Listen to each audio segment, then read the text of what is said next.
Hai para penggemar isi dompet, pernahkah kalian mendengar istilah semakin irit, semakin sedikit, semakin boros, malah semakin banyak?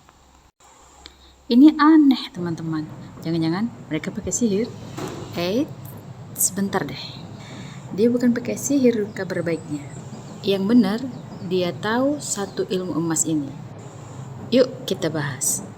Pernahkah kalian menghadapi suatu keadaan yang berlawanan dengan yang diajarkan orang-orang? Biasanya orang-orang akan mengajarkan, kalau kamu mau kaya, maka kamu harus irit. Gitu kan? Kalau kita mau kaya, kita harus menjadi orang yang hemat, gak boleh boros.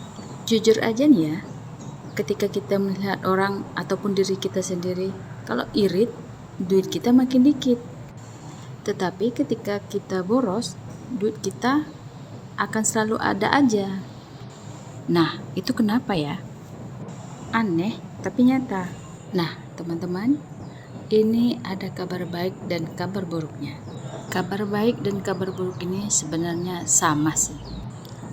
Apa itu? Dimanapun diri kita dan seperti apapun keadaan kita, percaya atau tidak, itu semuanya tergantung kepada pikiran kita sendiri. Yang kita yakini di masa lalu, kita akan menjadi seperti apa yang kita yakini. Sadar nggak? Ketika kita irit, sebenarnya kita itu pelit.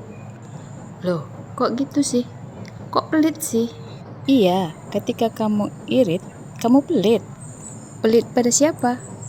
Pelit pada dirimu sendiri yang pertama. Pikiran kita itu gak suka dibikin susah. Ketika kita yakin diri kita susah, lama-lama kita menjadi susah beneran. Coba dipikirkan lagi deh. Ketika kita bersikap irit tadi, kita sebenarnya takut kehilangan. Takut kehilangan apa? Takut kehilangan uang. Ketika kita takut kehilangan uang, berarti kita berpikir bahwa uang itu sedikit untuk kita. Ketika kita yakin uang itu sedikit hanya untuk kita, maka kejadian deh menjadi kenyataan. Uang kita yang kita irit-iritin malah makin dikit, bukan makin banyak. Udah jelas sampai di sini.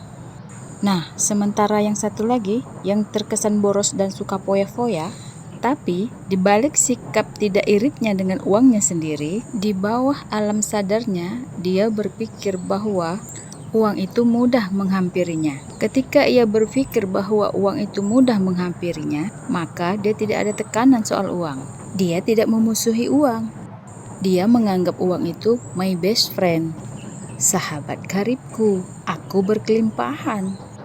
Karena dia meyakini dia berkelimpahan, uangnya ada terus.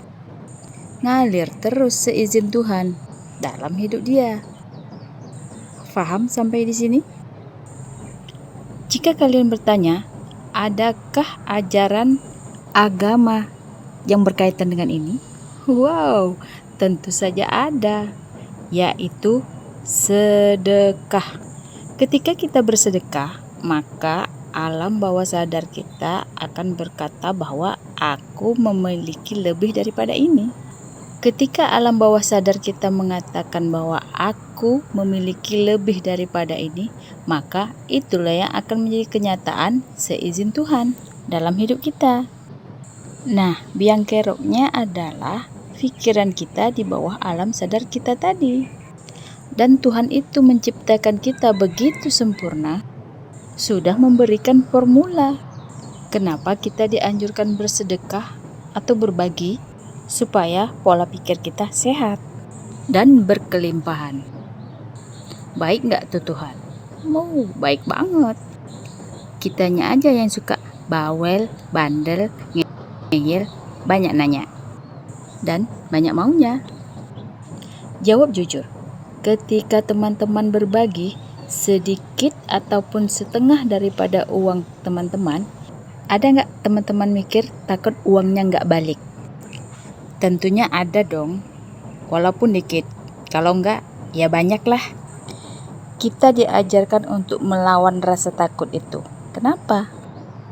Karena ketika kita melawan rasa takut, kehilangan uang tadi dan kita tetap saja berbagi, alam bawah sadar kita itu kita paksa untuk jadi alam bawah sadarnya orang-orang kaya. Yaitu apa? Uangku lebih daripada ini. Aku ini kaya, aku ini berkelimpahan. Tuhanku Maha Pemberi rezeki. Aku tidak perlu takut kekurangan karena berbagi. Tuhanku Maha Kaya, karena uangku tidak pernah habis di mata Tuhan.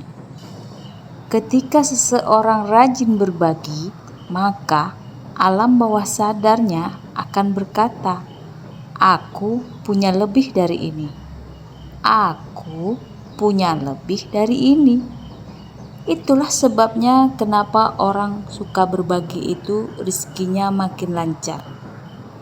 Karena ketika berbagi, alam bawah sadarnya berkata, "Uangku lebih banyak dari ini. Aku berkelimpahan," sehingga karena perkataan itu adalah doa, maka pelan tapi pasti menjadi kenyataan. Begitulah penjelasan ilmiahnya. Hidup itu pilihan.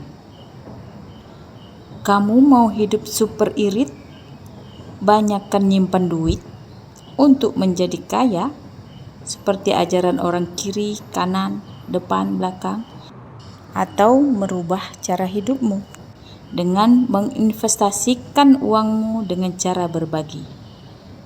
Kamu pantas menjadi kaya. Pilihan ada di tanganmu sendiri. Oke teman-teman, semoga bermanfaat. Kita jumpa lagi besok. Dah.